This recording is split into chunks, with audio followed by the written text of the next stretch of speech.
Fala se não é um ônibus freando. Puta que pariu, é um ônibus freando, cara. Falta só a porta abrindo.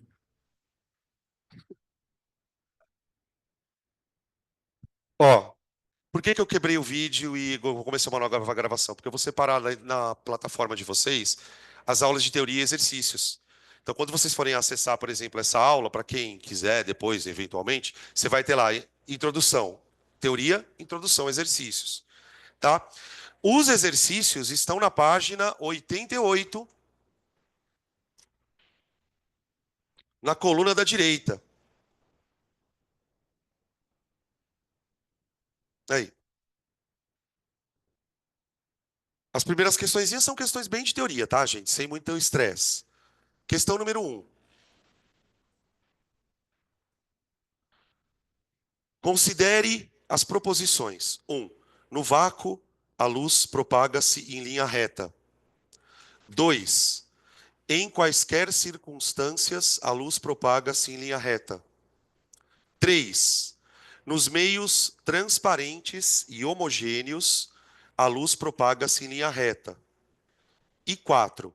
Para que a luz se propague em linha reta, é suficiente que o meio seja transparente. Ele quer que a gente julgue. E aí? A 1 acho que está ok, né? No vácuo, a luz se propaga em linha reta, tudo bem. 2. Em quaisquer circunstâncias a luz se propaga em linha reta? O que estaria errado nessa frase? Não, mas tudo não. Tudo bem, óbvio que é isso. Não diga. Mas a questão é, em que circunstâncias a luz não caminha em linha reta? Não, mas não precisa ir tão longe assim, tá? Não, não. Distorção do espaço-tempo causado pela gravidade. Não, não, não, não. Sabe quando que a luz anda em linha reta? Quando ela está dentro de um meio. Um meio. Porque quando ela passa de um meio para o outro, ela não sofre refração, ela desvia. Por exemplo, você quer ver uma coisa muito interessante, pessoal? Imagina a Terra. Ô, gente, vocês sabem que a Terra tem uma camada de ar que é a atmosfera. Então vamos imaginar que isso aqui, ó, seja a nossa atmosfera, ó. Atmosfera. O que que eu tenho na atmosfera? Uma mistura de um monte de gases, concorda? Sem contar a poeira, fuligem e os cambal. Só que acontece que, não sei se vocês sabem, a nossa atmosfera, ela é mais densa embaixo do que em cima. Você já ouviu a expressão rarefeito?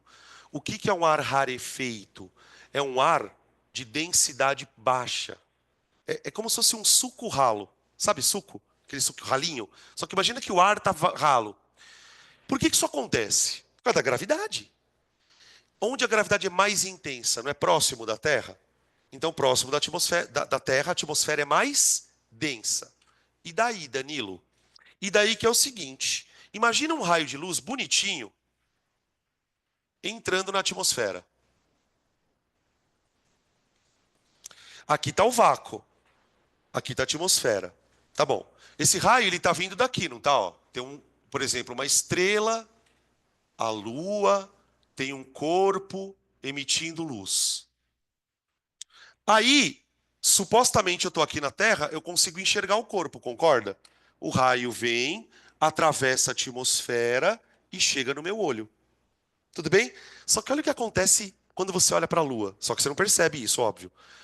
Conforme o raio vai entrando na atmosfera, ele vai entrando em camadas cada vez mais densas. O fato dele estar entrando em camadas mais densas faz com que o raio comece a sofrer uma curvatura. Ele começa a fazer isso aqui, ó.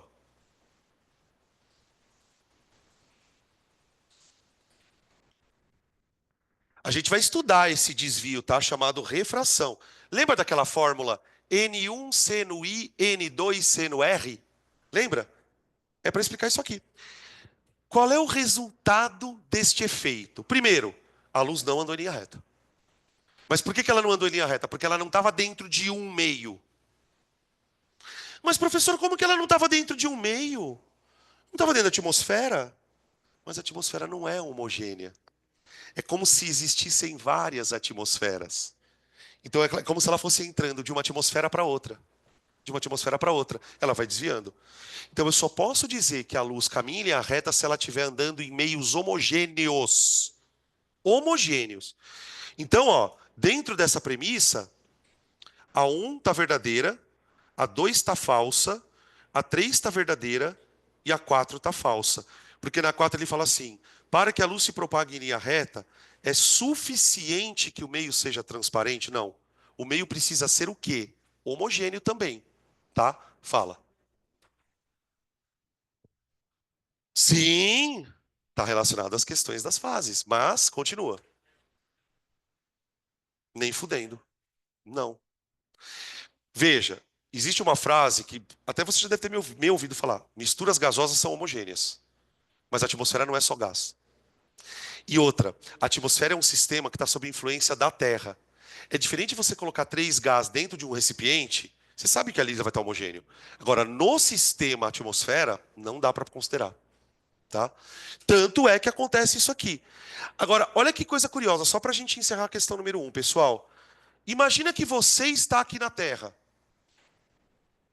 Você é esse olho aqui, ó. Então você está recebendo a luz que está vindo da Lua, certo? Seu olho, o seu olho, ele não sabe que a luz está vindo daqui. Ele não sabe. Ele só está recebendo uma luz. Mas vocês perceberam que, olha para o que eu vou falar agora, a direção da luz que ele recebe é diferente da direção da luz como ela vem? Perceberam isso? Qual é o fenômeno visual que isso causa? A hora que o cara olhar para cima, ele vai achar que a lua está aqui, ó.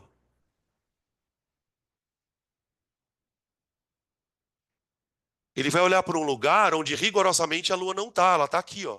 Mas ele está olhando aqui. Isso aqui é chamado de desvio aparente.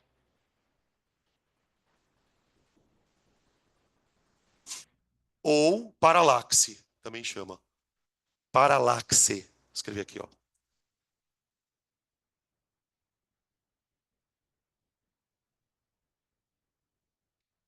Todos os telescópios que a gente utiliza para observação planetária dentro da Terra sofrem efeitos de paralaxe por causa da atmosfera. Se aponta para um lugar, você está recebendo a luz de outro lugar por conta desse desvio.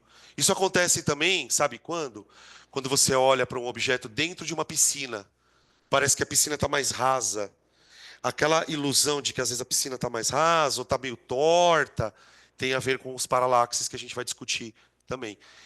Estudar ótica, gente, que é um segredo, é aprender a explicar essas merda. Então vocês vão perceber que toda vez que a gente tiver aqui que estudar um fenômeno, o que eu vou tentar fazer com vocês é explicar o fenômeno. Então, o que é o fenômeno de paralaxe?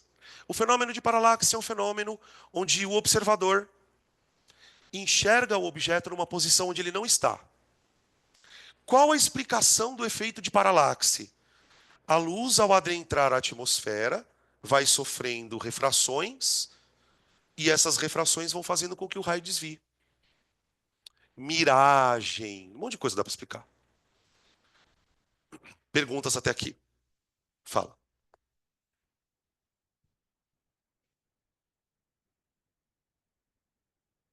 É, que vai explicar o efeito do asfalto também. A gente vai falar sobre ele. Que mais? Vocês estão entendendo mais ou menos como que está funcionando o negócio? Então a resposta é D, é isso? B de bola. Oi.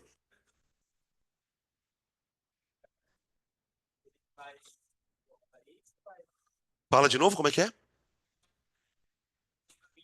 Um super laser?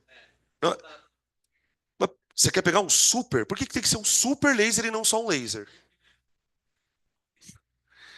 Esses caras são. Tá, entendi. Vocês sabem que esse negócio do laser, quando o homem foi à Lua, segundo quem acredita, né? Tipo eu, por exemplo, vocês sabem que os caras deixaram várias coisas lá na Lua, né? E uma das coisas que os caras deixaram lá, não sei se vocês sabiam, é um espelho. Mas não é um espelho de tipo pentear o cabelo. É um espelho no formato de um telescópio. Adivinha por que que os caras deixaram o espelho lá?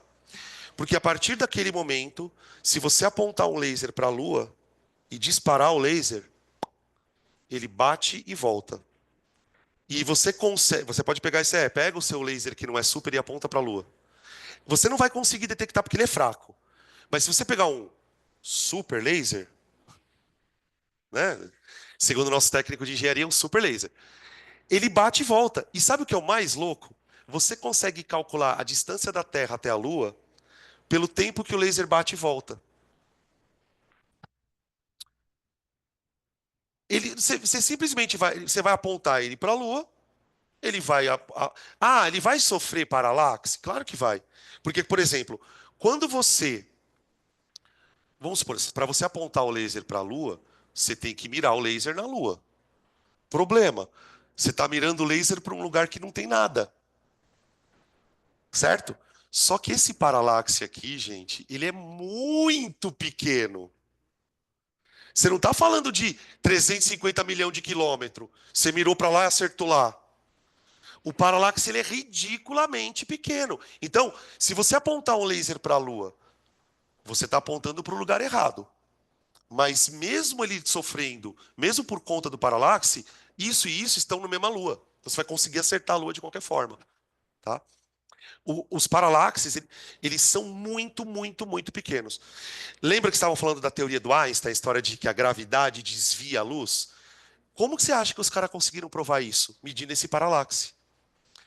Só que no caso no caso do Einstein foi totalmente diferente. No caso do Einstein foi, eu tinha aqui o Sol e aqui eu tinha uma estrela. O que eles acreditavam? Que se o Sol distorcesse o espaço-tempo, a luz ao passar por aqui deveria sofrer um paralaxe. E esse paralaxe deveria ser registrado na Terra. E eles conseguiram registrar esse paralaxe a partir do evento. Tá? Só aí que os caras acreditaram em relatividade mesmo, porque senão. Mas percebe que são eventos diferentes, né? Nesse caso, o que está distorcendo a luz? Uma coisa. Aqui, o que está distorcendo a luz? O meio, o meio. O meio, tá? Que horas são? Meio-dia e 15, tá? Eu só quero falar mais uma coisa, aí eu juro que a gente acaba. Eu vou fazer o exercício 2, que eu preciso comentar eles. 2. Analise as afirmações e assinale as corretas. A formação de penumbra de um corpo ocorre quando a fonte de luz é extensa. Como a gente está encerrando a aula, eu quero me atentar nesse item para explicar para vocês a penumbra. Afinal, professor, o que é penumbra? Vamos lá. Questão 2.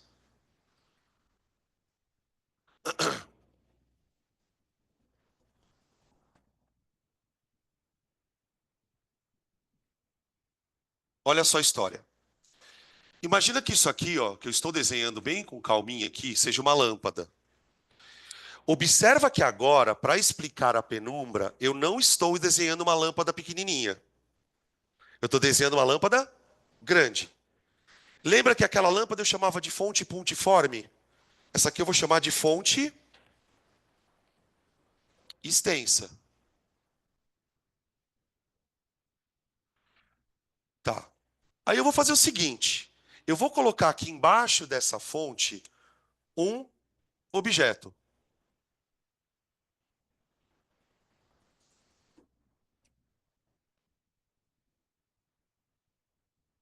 Então tá aqui, ó, fonte, objeto. E aqui eu vou colocar uma mesa. Mais ou menos o que a gente está aqui, ó. Quando ponho o meu objeto aqui, ó, eu tenho a luz, o meu objeto e a mesa. Então vamos colocar aqui a mesa.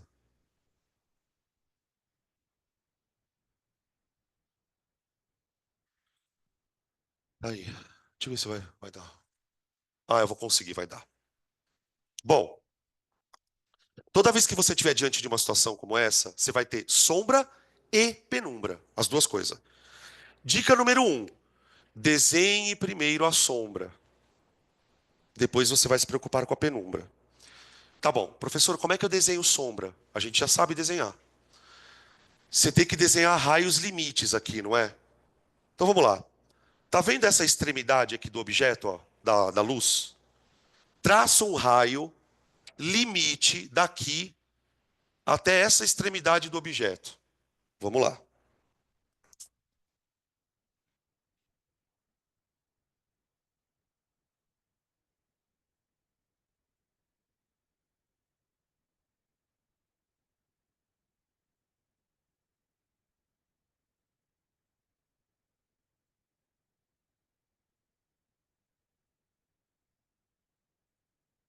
Isso foi o Eloy? Mas o que que ele fez agora? Ele arrastou alguma coisa? Ah,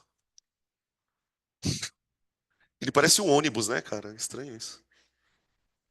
Ó, ficou uma merda o meu desenho, mas o fato é o seguinte: aqui tem um pedacinho que é uma sombra, tá vendo? Ó? Uma sombrinha. Eu desenhei um raio aqui. Deixa eu desenhar de novo, melhor, um pouco melhor. Tá muito feio isso aqui, peraí. Não, não, não começa a chiar. Os caras começam. Ei. É bem, eu sei o que tá acontecendo. Neguinho já tá com fome já.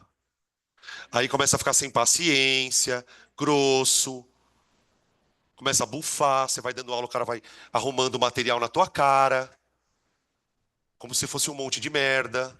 É, tudo bem. Olha o toque da criatura. Pronto. Aí ficou pior ainda. Quanto mais eu mexo, mais merda fica. É difícil acertar o tamanho, fala. Pô, então, não. É que eu quero fazer uma sombra. Por isso que eu não quero cruzar. Eu quero fazer uma sombra. Mas pode cruzar, não tem problema nenhum. Depende do tipo de objeto. Depois você me mostra que eu te digo, tá? Ó, só a única coisa que eu fiz foi aumentar o tamanho das coisas. Pra ver se eu consigo agora desenhar. Então vamos lá. Ó. O primeiro raio limite, ele faz isso aqui, ó. Não, ainda não deu. Pera aí. Não, não, para de dar palpite. Pronto, caralho. Ó, aqui e aqui, ó.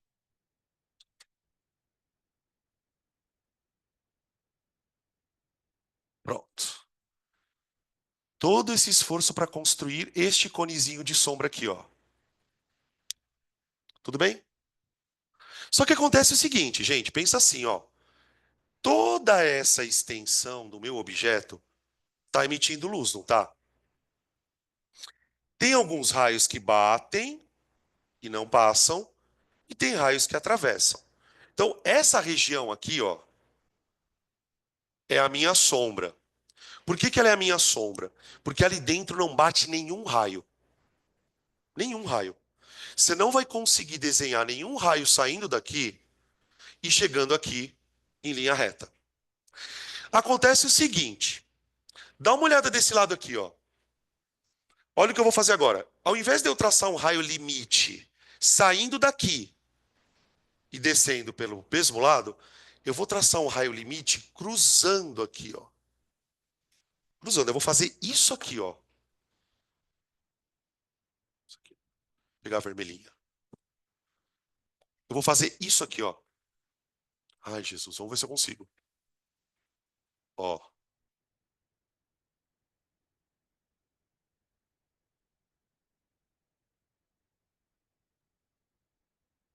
Então, ó, desse lado eu tracei um raio descendo, limite por aqui e o outro limite por aqui.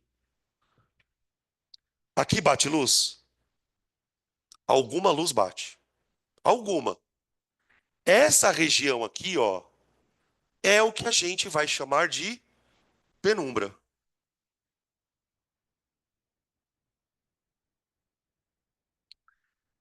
É a região em volta da sombra, por isso penumbra, onde tem um pouquinho de luz. Do outro lado, eu também tenho esta zona de penumbra. Como é que eu obtenho ela? Fazendo exatamente o que você fez desse lado, só que do outro. Então, daqui, eu tinha traçado um raio limite e outro. Agora eu vou fazer a mesma coisa aqui desse lado. Eu venho aqui, ó. Eu já tinha traçado esse raio limite aqui, ó. Agora eu vou traçar um outro limite para lá. E aí eu chego na penumbra. Ó,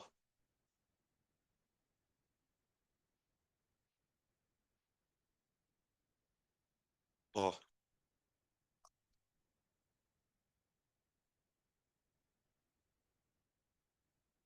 Vocês já repararam que quando a gente tá jogando vôlei ou algum esporte numa quadra que tem aquelas luzes, a gente fica com várias sombras nossas, assim, parecendo uma flor?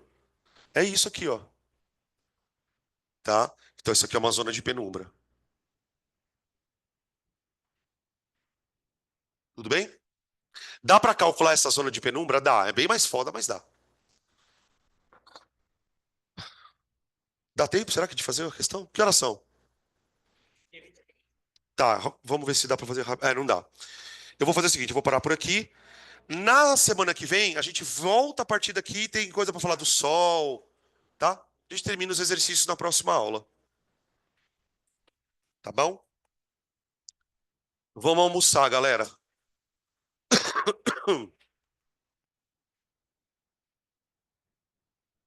Pro pessoal de casa, fica com Deus aí, tá, gente? Beijos. Até a semana que vem. Amanhã vocês têm a aula do Eloy, né? Beleza? Tchau pra você também, lindona. Fica com Deus, tá?